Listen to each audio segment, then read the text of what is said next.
They say that grief is love with nowhere to go. It sits in your chest, heavy and cold, waiting for a release that never comes.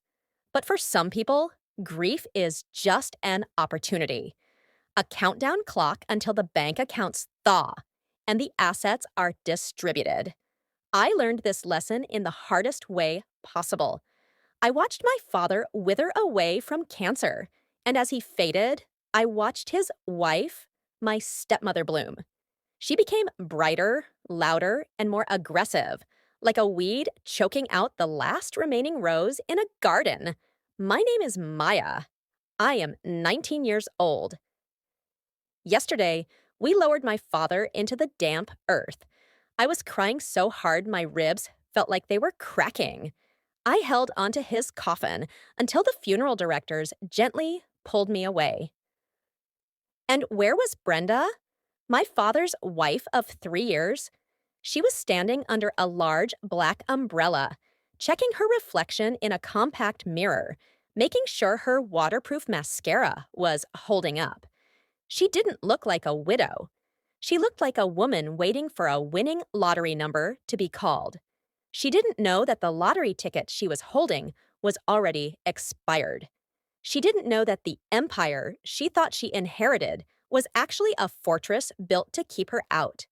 This is the story of how my stepmother tried to sell my childhood home to a ruthless developer on the very day of my father's funeral. And this is how I destroyed her greed with a single piece of paper that my mother left behind 10 years ago. To understand the hatred, you have to understand the history. My mother died when I was 9.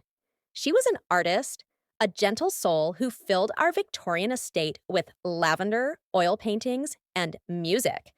This house wasn't just wood and brick, it was her masterpiece. She restored every crown molding, planted every hydrangea bush, and painted the murals in the dining room.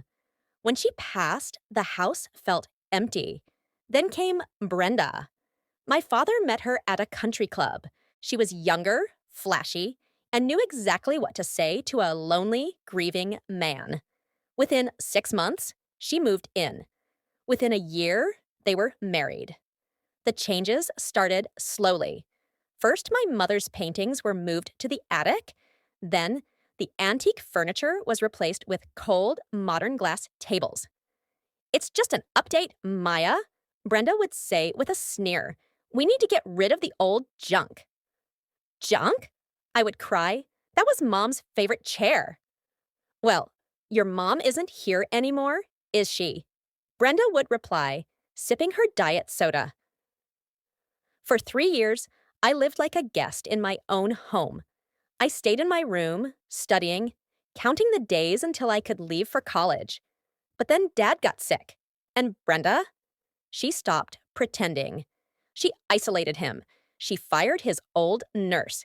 She took control of his phone. "He's resting," she would tell me when I tried to visit. "Don't bother him." She was waiting. And yesterday, her wait ended.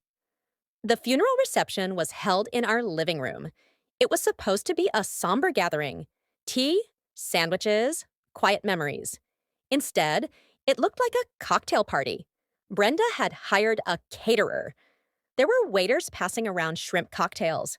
There was upbeat jazz music playing. I stood in the corner, clutching a framed photo of my dad, feeling sick. Strangers were laughing, drinking his expensive scotch, treating his death like a networking event. I saw Brenda standing by the fireplace. She was wearing a black dress that was far too tight and far too short for a funeral. She was holding a glass of champagne, laughing loudly with a man in a shiny gray suit. I walked over, my hands trembling. "Brenda," I said, my voice cutting through the noise. "Can we please turn the music down? This is a funeral. People are supposed to be mourning." Brenda looked at me like I was a stain on the carpet.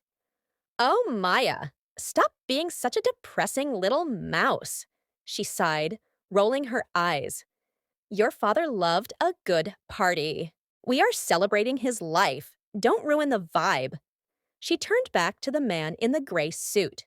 "Maya, meet Mr. Carter. He's a very important real estate developer. Mr. Carter looked me up and down, offering a slimy smile. Sorry for your loss, kid. Mr. Carter isn't just a guest, Brenda announced, her voice rising so people nearby could hear. He is our savior. Savior? I asked, confused. Yes, he just made an all-cash offer for the house. Brenda beamed.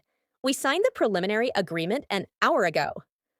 The room spun. I felt like I had been punched in the gut. You're selling the house? I whispered. Today? On the day we buried him? Of course, Brenda said, swirling her drink. This place is too big. It's full of old memories. Mr. Carter has a brilliant vision. Tell her, Bob. Mr. Carter puffed out his chest. We're going to bulldoze the structure. The land is prime for commercial use. We're putting up a luxury wellness spa and resort. It's going to be magnificent. Bulldoze it? I choked out. Tear it down? But my mother's garden, the murals, you can't destroy it. It's historic. It's an old money pit. Brenda snapped, her face turning ugly. And it's mine. I am the sole heir.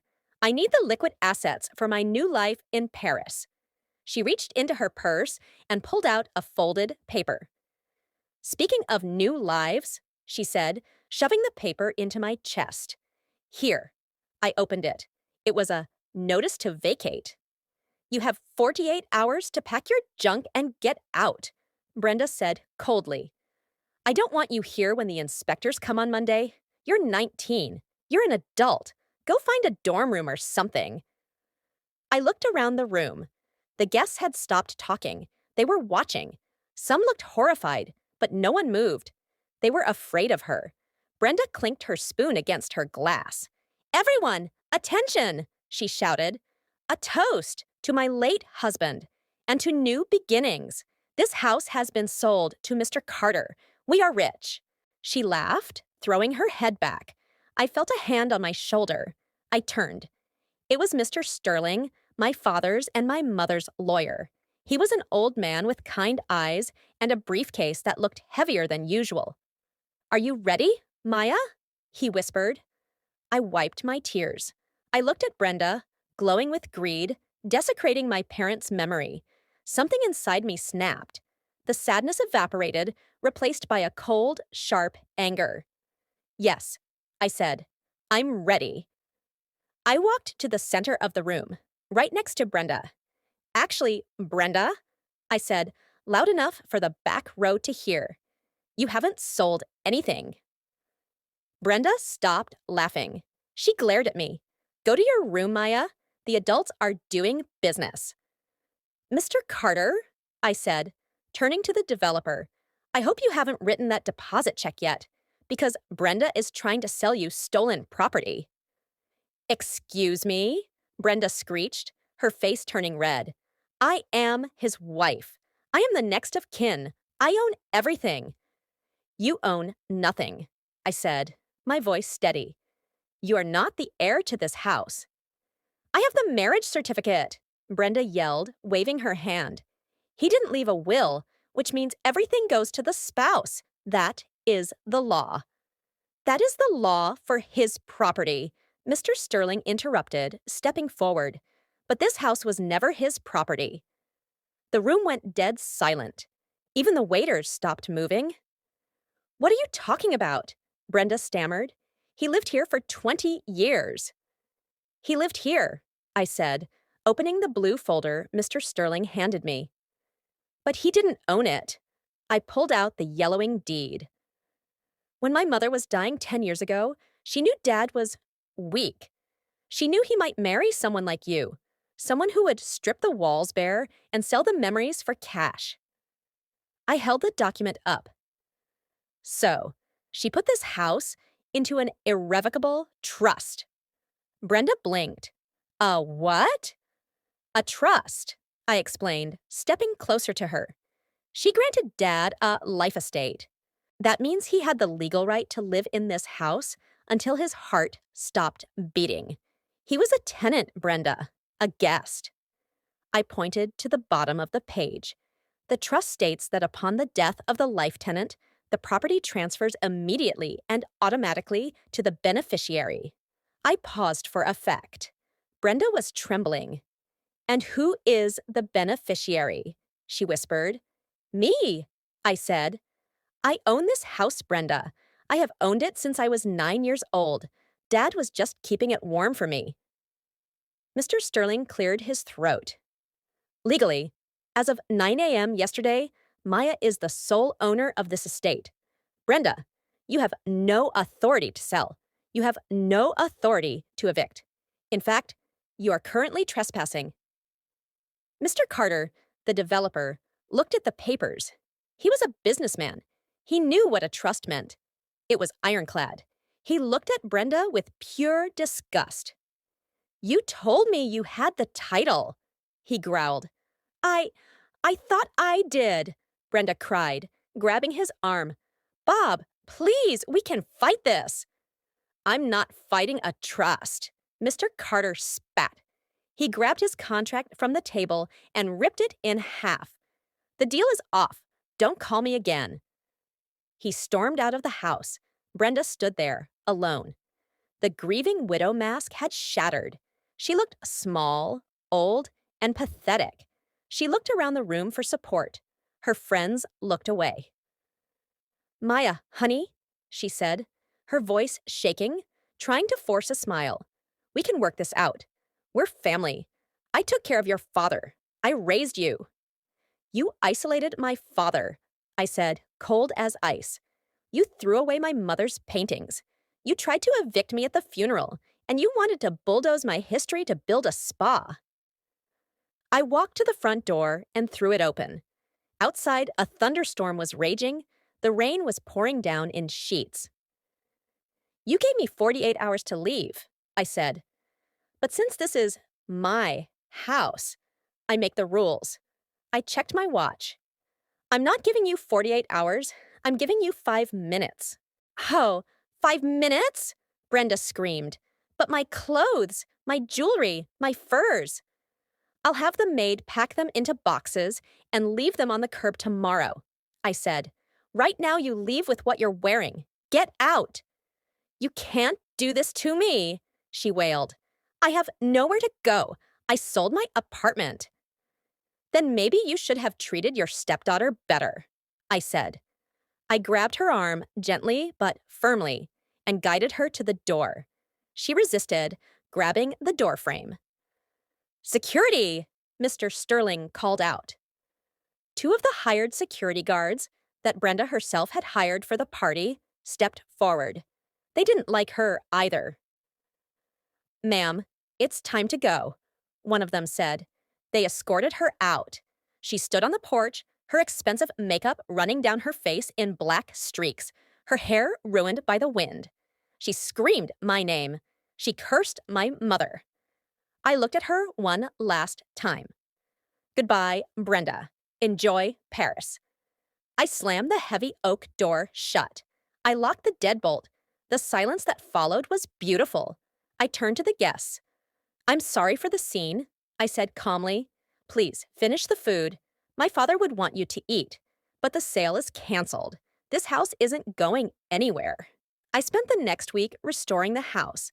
I brought my mother's paintings down from the attic. I put her favorite chair back in the living room. Brenda tried to sue me, of course. She claimed emotional distress and unpaid spousal support. Mr. Sterling sent her a countersuit for waste of assets and unpaid rent for the 3 years she lived in my house. She dropped the lawsuit the next day. Last I heard, she's living in a 1-bedroom apartment across town, working as a receptionist.